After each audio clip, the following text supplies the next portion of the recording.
नमस्कार मित्रांनो, मी सूरज. मी कराडचा आहे आणि माझी उंची 6 फूट आहे. आज आमच्याकडे पाऊस चालू होता आणि सहज बसल्या बसल्या मला पावसात घडलेली एक जुनी गोष्ट आठवली.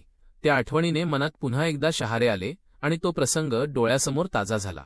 वाटलं की ही गोष्ट तुम्हा सगळ्यांना सांगावी, कदाचित तुम्हालाही ती आवडेल. एके दिवशी मी कामाच्या निमित्ताने बाहेर निघालो होतो. पावसाचे वातावरण होते आणि मला साधारण 40 किलोमीटर अंतर पार करायचे होते. मी गाडीवरून जात असताना निसर्गाचं ते रूप पाहून मन अगदी प्रसन्न झालं होतं. इतक्यात पावसाचा जोर वाढला म्हणून मी आडोसा शोधू लागलो.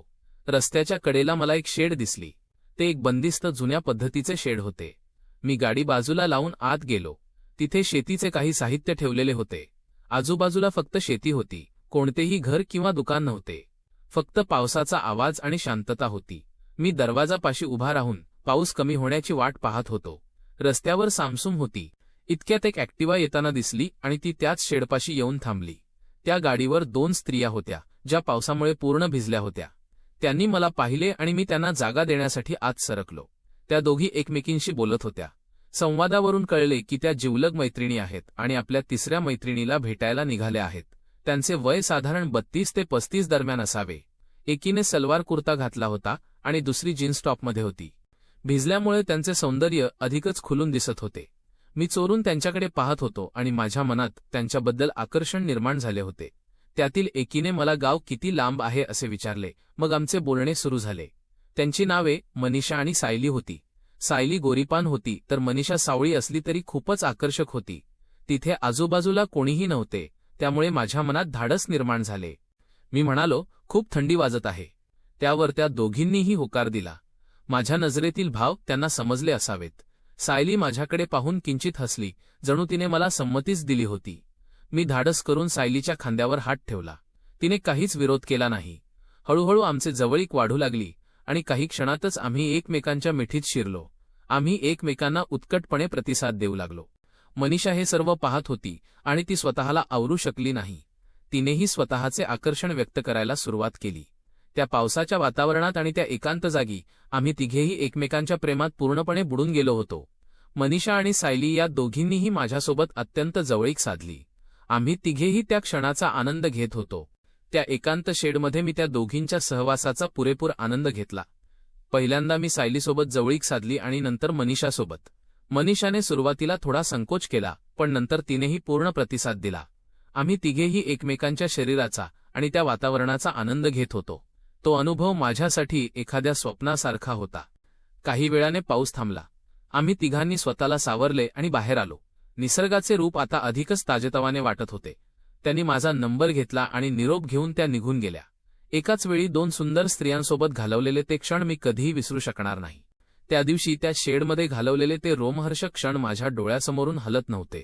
घरी आल्यावरही सारखा त्यांचाच विचार मनात येत होता. 2 दिवस उलटले, पण त्यांचा कोणताही फोन किंवा मेसेज आला नव्हता. मला वाटलं कदाचित ती फक्त एका पावसाळी दिवसाची भेट असावी. पण तिसऱ्या दिवशी संध्याकाळी अचानक माझ्या फोनवर एका अनोळख्या नंबरवरून मेसेज आला. काय सूरज, ओळखलं का? मनीषा बोलतीये. माझ्या आनंदाला पारावार उरला नाही. मी लगेच रिप्लाय दिला. आमचं बोलणं सुरू झालं. तिने सांगितलं की सायलीसुद्धा जवळच आहे आणि त्या दोघींना त्या दिवसाची खूप आठवण येत आहे.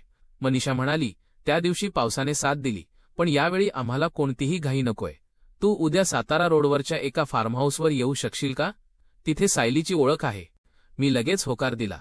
दुसऱ्या दिवशी मी ठरलेल्या ठिकाणी पोहोचलो. ते फार्महाऊस खूपच सुंदर आणि एकांत ठिकाणी होतं.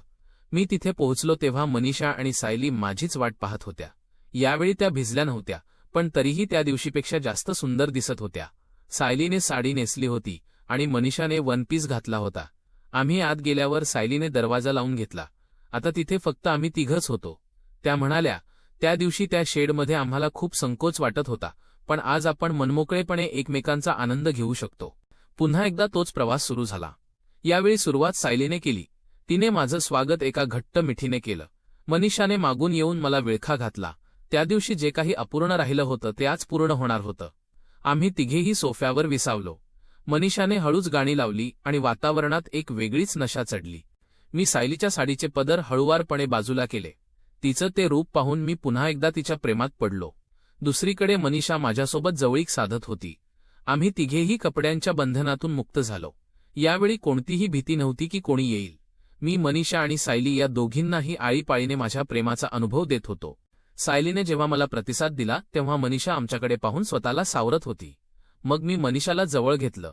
तिच्या शरीराचा तो स्पर्श आणि सायलीची ती साथ, मी खरोखरच स्वर्गाचा अनुभव घेत होतो. आम्ही तासनतास एकमेकांच्या मिठीत होतो. त्या दिवशी त्या फार्महाऊसवर प्रेमाचा असा पाऊस पडला की आम्ही तिघेही त्यात पूर्णपणे न्हाऊन निघालो. संध्याकाळ झाली होती. आम्ही तिघेही थकलो होतो, पण समाधानी होतो.